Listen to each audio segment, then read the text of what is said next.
As the war in Ukraine fast approaches its 4th anniversary, Russian forces are on the brink of finally seizing the eastern Ukrainian city of Pokrovsk. After more than a year of fighting, Pokrovsk, a railroad hub in the Donetsk region, has been turned largely into rubble. Its pre-war population of 60,000 now reduced to fewer than 1,300 residents. The city would be the largest in Ukraine to fall since Bakhmut in May 2023. It is seen as the last major obstacle preventing Russian troops from approaching Sloviansk and Kramatorsk, the only large cities still under Ukrainian control in Donetsk. As the war has settled into a deadly grind of attrition, the cost in lives has been high for both Russia and Ukraine. But what is happening in Pokrovsk highlights a major problem for Ukraine. It does not have enough soldiers. The front line has turned in part into a game of whack-a-mole, where Ukraine moves battalions or brigades to counter Russian incursions, and the Russians then take advantage of any gap in the line. The operational logic is that Ukraine cannot absorb the casualties imposed in the smaller engagements due to the smaller size of its army. Moscow means to engage at close range, accept the casualties it has incurred, and inflict casualties on the Ukrainians. This is a tactic often used in wars of attrition. It is based on the strategic reality that Russia's large army can take more losses than Ukraine's can. After nearly 4 years of war, the Ukraine war is now a matter of arithmetic.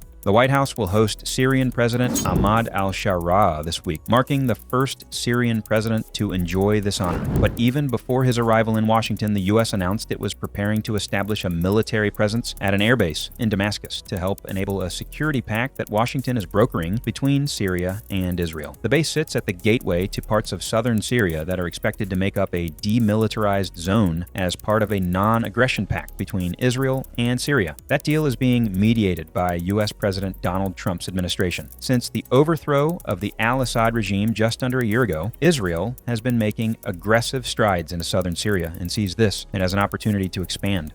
It's been able to support the Druze and the Alawis who see a weak central government as an opportunity to gain concessions. Whilst a divided or diluted Syria would be ideal for Israel, as it will take advantage of the political vacuum for the U.S., a united Syria, with al-Sharaa aligned with the Kurds, allows the U.S. to achieve its interests of restructuring the region's security architecture. The Kurds, and now Israel, are being forced by the U.S. to get in line, and a U.S. military presence now means al-Sharaa is fully aligned with the U.S. This seems like a new U.S. strategy in the region, as the U.S. has also submitted a draft mandate to the UN Security Council for the first foreign troops to be deployed to Gaza as early as January 2026. This is also aimed at bringing Israel into line, who would prefer to continue with the security of Gaza itself and pursue its own aims of expelling the Palestinians from the enclave.